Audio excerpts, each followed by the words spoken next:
Hi everybody, this is Spicy Dungeoneer, and today we're going to be looking at a bit of a crossover theme of mine that I've been thinking about for a while. What if AOE2 villagers were D&D characters? So I don't know whether any of you play Age of Empires, especially Age of Empires 2, but it's one of my favorite games and I love it, and I also love D&D, so it's always been something that I've thought about how the two of them relate. And often when I do campaigns, I do have big battles at the end like that involve armies, and often I have to rely on other strategy games to do that. And so I've used battle lore in the past and other things like that and other homebrew rules. But this game, AOE2, has always sort of given me some inspiration for how armies can be controlled and stuff like that. It's been really good that this game has come back in popularity. And as you can see, there's a lot to it. They've added more to it recently. Look at all these shields. Don't they sort of like inspire you with some backstories? You know, there's everything from knights to this is an endless knot for Buddhism and various cultures from all around the world. So I think this video might help some people thinking about how to populate their world, maybe their world building. So let's get into it. You know, AOE2 is set in the real world, but some things are changed in order for game balance. Some things, may not make sense, and it's a game, so don't take it too seriously. Some of it's not historically accurate, and so if you see something that is based on a real world culture, but you think, oh, that's not right, don't worry about it too much. It's just a game. It's just trying to actually balance the game so that all of the civilizations are relatively equal. Anyway, you might like to use some of the ideas for these civilizations in your own campaign, but also change them. Like something might become a dwarf kingdom or an elven kingdom or something like that, or some other non-human kingdom might use some of the skills and things that we talk about today. The big difference is that in AOE2 there's no magic. There are monks though, and they can heal and convert, and they can pick up relics and do a few other things, and we might talk about monks in more detail in another video at another time. And definitely if this is a popular topic, I'll definitely go into more detail for many of the different types of warriors and technologies and buildings, even some of the heroes and maybe some of the campaigns that you can do on this game, but always looking at it through a D&D focus as well, because to be honest with you, I'm not really fantastic at this game. I enjoy it, but I would not call myself professional. Anyway, there is a similar game called Age of Mythology that has a bit more magic into it, and I have only played a very early version of this game. It looks interesting, but for me it's always been Age of Empires 2 that sort of like won my heart, and it's got a lot of nostalgia for me, and it's something that I have picked up again since playing it as a kid, and I'm really enjoying it. So there we go. So this video is going to focus on the villages, and it's going to be big. So there's a lot to talk about because basically villages are extremely important. Now, whereas in a game of D&D you've got your character and they've got hit points, each of the units that you are controlling also has hit points. You can see here, but you are playing a community, so basically in a lot of ways, the villagers are kind of like the hit points of your community. They are the ones that actually have a economic income. So they are producing the wood, the stone, the gold, the food that you need to create more troops and keep on playing. So villages are extremely important, and it's definitely something that you need to keep your eye on in the game and make sure you're doing it properly, because if you don't, you'll soon find that you just can't stretch your army any further. So D&D has a commoner. So this is the other good thing about talking about villages first, is that D&D has a little bit about this as well. But as you can see, it's a lot simpler. And that's good, because that's all we really need. Most commoners in a campaign are only going to be the people that are sort of interacting with the players during a town adventure, and so they might be shopkeepers or, people of the town that you talk to for one reason or another, and it's not going one of the big like battles against dragons or monsters, but it's still a role-playing opportunity which is interesting and important for Dungeons and Dragons.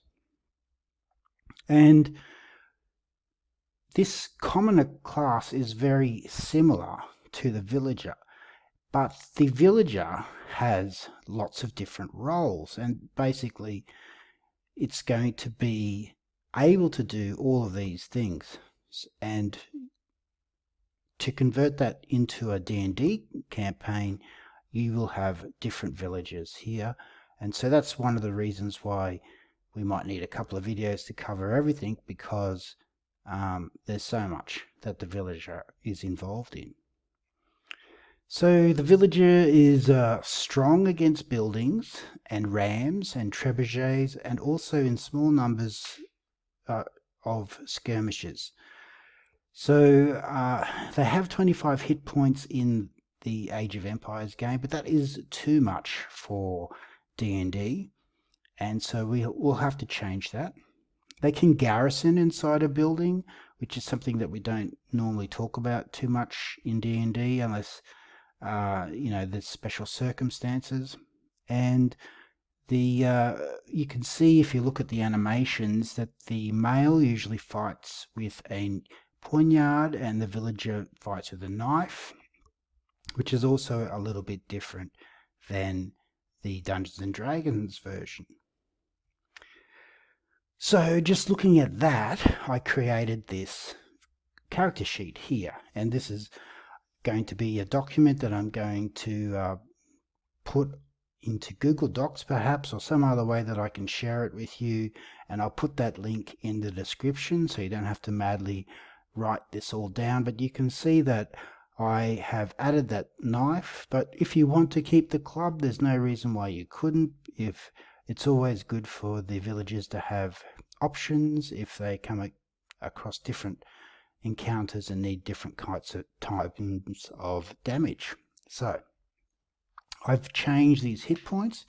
I thought a D6 was good. I think it's a bit less actually than the D&D version, but to be honest with you, I think that there's been a bit of a creep with hit points, and at higher levels when you've got like 200 plus hit points, it just gets a bit ridiculous. So I think keeping it down so that it can be killed with one shot is good for the game, and that makes like assassins and like low level adventures where more impactful, I think.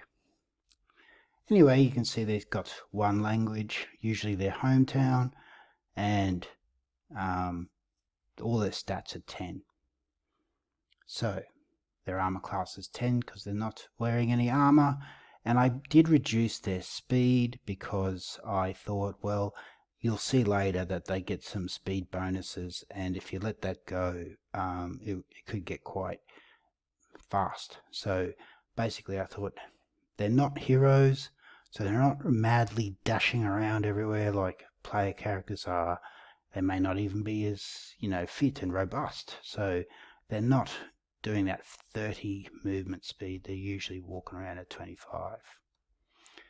And you can see that here we have the Age of Empires equivalent. This line of sight was something interesting that we'll talk about later. And they've got a short bow as well, which wasn't in the D&D character. So with hit points, as I mentioned, 25 is just too much. So that's the same as a 3rd level fighter with +1 constitution bonus. So it's too much for just a commoner. The reason they do that is because, as I said, villages are sort of like the hit points of a community. So they're often attacked. Raiding the opponents' villages and getting into their economy is definitely a part of the game in Age of Empires. So they need to be protected, but in D&D that's probably also true for different reasons, but it's a different game. Alright, so villages, they can repair boats, siege machinery and trebuchets. That's quite interesting. They have a +3 melee damage to buildings, +6 to stone defenses such as watchtowers, stone walls, etc. and +6 to heavy siege machinery such as hussite wagons and ballista elephants. So it's up to you how much you want this to impact your game. I did put it on the character sheet because I thought it was interesting, and why not give them something that they can do. These are some of the technologies that we'll be talking about in these videos. You can see that there's some that affect their carrying capacity, also, and the amount of resources they can gather is another thing. We'll be glossing over that. I don't want to get too bogged down in that because it's not that important unless you're playing a very, very economic game where matching up every stone and every bit of wood and every gold piece is going to be important to your game. And if you are doing that, I do respect that. I have had players in my campaigns that were right into that, and I really encourage their bookkeeping because it saved me from doing it. But we've also got other things. Some of these technologies are specific to different cultures, so we'll be looking at that a little bit. And of course, if you know AOE2, supremacy for the Spanish is really good. So anyway, I hope you're enjoying this video and I hope you're excited about it. I'm looking forward to getting into this. Just remember that these villages are very versatile in the game, so I think they actually lead a very exciting life compared to your D&D commoner. But maybe this will change with these videos. Maybe this will help you flesh out your towns and villages and cities with some interesting NPC commoners that have some interesting little quirks and pieces of equipment and skills, and perhaps that might help you create interesting games and have fun playing this great game, Dungeons and Dragons. So that's it for now for this video. I hope that you will subscribe and click the like button and turn on notifications. If you do, it really helps me. If I can see that a video is doing well and is popular, it sort of inspires me to do more, and it really gives me a lot of energy. So thank you very much for all of the support that everybody has given me. I really appreciate it, and I hope that in your Age of Empires games you always be able to lure that boar, and in your D&D games may you always roll 20. Bye for now.